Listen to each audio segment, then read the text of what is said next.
What's up, broski? What's going on? How are you? Man, I'm doing good, man. How are you? I'm doing great, man. Good to see you out here, man. Good to Yes, see sir. Yes, Much sir. love and respect for what you're doing out here, man. Appreciate you for that. Yeah, I appreciate that, man. What you go by? My name's Nick. My friends call me Nick Knack. Nick Knack. Yeah. How old you is, Nick? I'm doing all right, man. You know, it's these last couple weeks have been really been kind of trying. You know what I'm saying?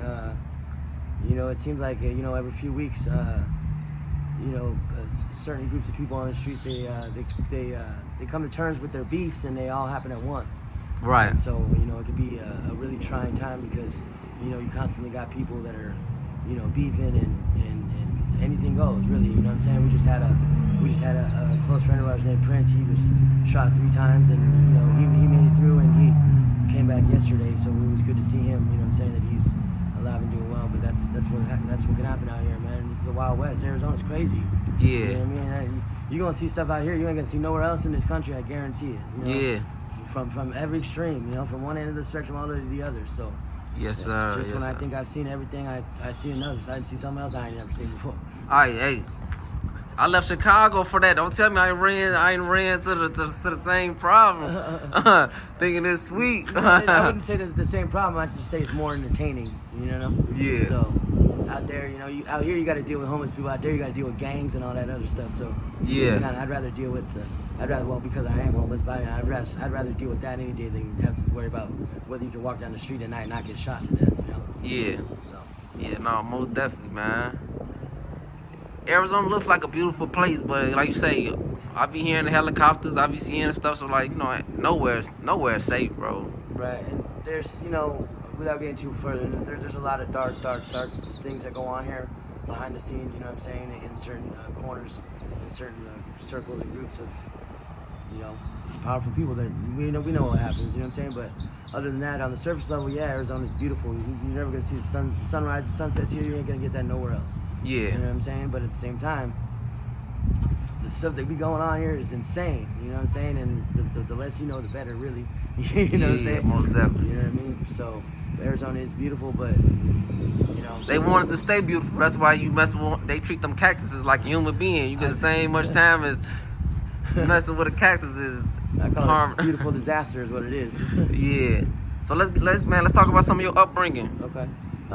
So I mean, I didn't grow up here. I moved here in '97 after my mom got married. Got divorced from her ex-husband, got married to somebody else. But my upbringing was actually pretty messed up. Now that I've learned what I've learned, as an adult, you know what I'm saying.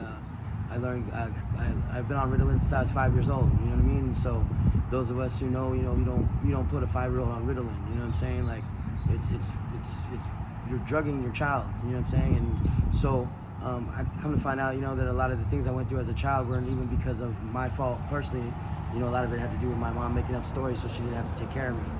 When I moved out here, when she met her husband out here, unfortunately I had to deal with abuse, sexual abuse from her husband, and me and my brother both had to go through that, unfortunately. So her husband touched you? Yeah. For about 4 or 5 years. This went on, and a lot of times it wasn't even I didn't have no control over it. Like he would make us take medicine, and it would paralyze me and my brother. You know what I'm saying? And so you know what I mean. It was the really fucked up part about it was that when I came forward about it to my mom and I talked to the detective and everything, the detective told my mom that was the worst denial he's ever seen in his 20-something years of being on the force. Like, he knew the man was lying, and for some reason the state chose not to pursue the charges against him because it was a quote-unquote divorce issue. You know what I'm saying? 2 weeks later, my brother came forward to his dad about it, not even knowing that I came forward about my situation. And I thought it had just been me going through it. I didn't know my brother had been gone through it too. You know what I mean? So that's really what really started the ball rolling with my drug addiction. You know what I'm saying? Trying to get released from that anger, from that resentment. Did your mom believe you? Absolutely. Oh, she did believe you? Absolutely. Yeah, absolutely. My mom knew. My mom had her suspicions, but you gotta understand, my mom was working 3 jobs to try to keep a roof over her head. They had just bought a 4-bedroom house. You know what I'm saying? And I would have came forward about it sooner, but I didn't want to be the reason that my family fell apart. And I felt that's what it would have. But I mean, again, in the end. So how's your brother doing? Did you think that? I mean, it probably affect him mentally, but like, is he homeless or he doing good in So life? my brother lives on the East Coast. He lives in New Jersey, New Jersey / Pennsylvania. He just got over his heroin addiction, but he was hooked on heroin for many years. He finally came around, and it took somebody dying in his hotel room in front of him for him to kind of wake up and be like, okay, this is not what I want for my life anymore. So he's doing really good now. He works for AAA as a tow man. So as far as I know, he's doing really well. So Yeah. yeah. Oh, okay. Man, that's good, man. See, like, I always hear about them type of stories or whatever like that, and I'll be like, I never heard nothing like that happen in my family. But at the same time, it's like sometimes people don't know about these stories, and people scared to come up front, and It happens a lot more than people think. A lot of drug addicts and alcoholics have gone through some type of physical or sexual abuse. There's a large percentage of us that have gone through that. You know what I'm saying? Unfortunately, and it's that trauma that we deal with that fuels our addiction. You know what I mean? When you break down the science of addiction and trauma and how that all works, you know what I mean? But at the end of the day, too, that man, karma has definitely not been nice to that man. You know what I mean? That man has died in a motorcycle accident. They brought him back. He died twice. They brought him back. He's broken both his heels, fallen off a roof. The list goes on and on. The man is never at peace. So God and karma is taking care. you believe in karma. Absolutely, 100%. You believe in good karma. I believe in good karma and bad karma. Of course, you're gonna always get back what you put out. You know what I'm saying? Whatever that may be, it's an equal reaction. You know what I'm saying? So, that's why, during my drug addiction years, I didn't have those stories of robbing people and doing that kind of stuff because, I mean, it's just down the road. It's bad karma, man. You know what I mean? Like, I've been shoplifting like crazy, bro. Like, I can't even tell you the amount of money that I probably owe Home Depot and Lowe's and all them stores. You know what I mean? It's definitely well over probably $1 million, but that's neither here nor there. It's just you gotta do what you gotta do to survive out here. Whatever that may be. You know what I'm saying? And unfortunately, my situation is a little bit different. How was it like from that situation? Like, how was that like? Did that affect you with like having a girlfriend or like your dating life? How did your dating life turn out? So that probably can question some people's sexuality. So yeah, I mean, when it comes to that, I'm gonna be straightforward with it. Like, I've always, even prior to this, like, I've always had a certain view on intimacy when it comes to relationships. Like, you know what I'm saying? I have never been one to just sleep around. You know what I mean? I feel like that's a private part of yourself that you share with somebody that is worthy of sharing that with. You know what I'm saying? So I've never looked at sex as just as just something to get off. You know what I mean? It's so much more than that. So.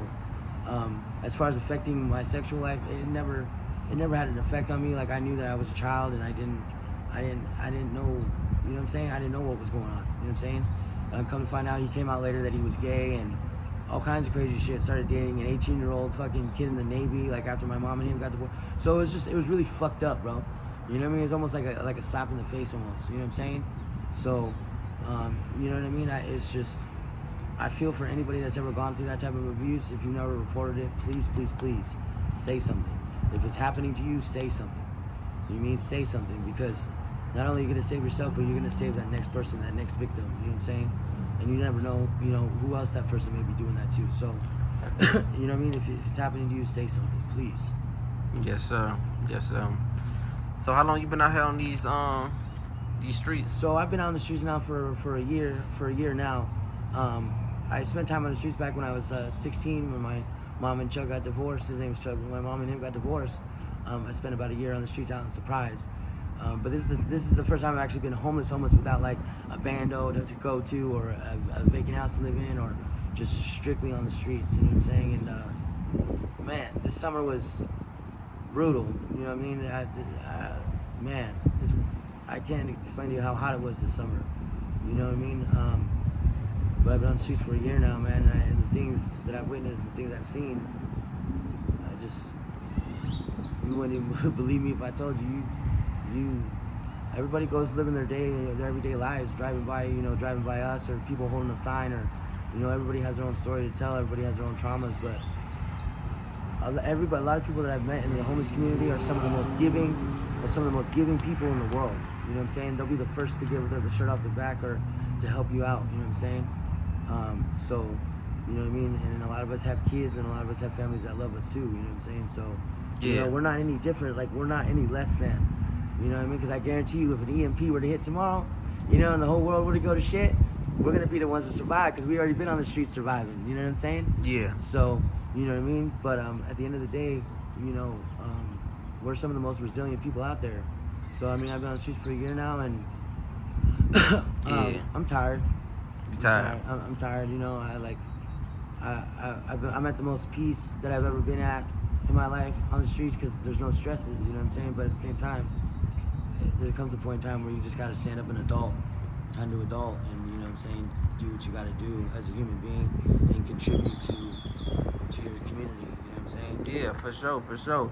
Hey, we gonna stop right here because we gonna do a part 2. You'll be down to do a part 2? Absolutely. Okay, so we need y'all to like, comment, subscribe to the channel. Run that subscribe count up, and just stay tuned for the channel. If y'all want him to be a regular on the channel, but definitely we gonna want some progress being shown. So anything y'all can do to help out the channel, even just a like, comment, subscribe, donate to the channel, will help out a lot, man. See you part 2, broski. And again, if it's happening to you, if you or know somebody that's being abused, please say something. Come forward, please. Yes, sir. Thanks.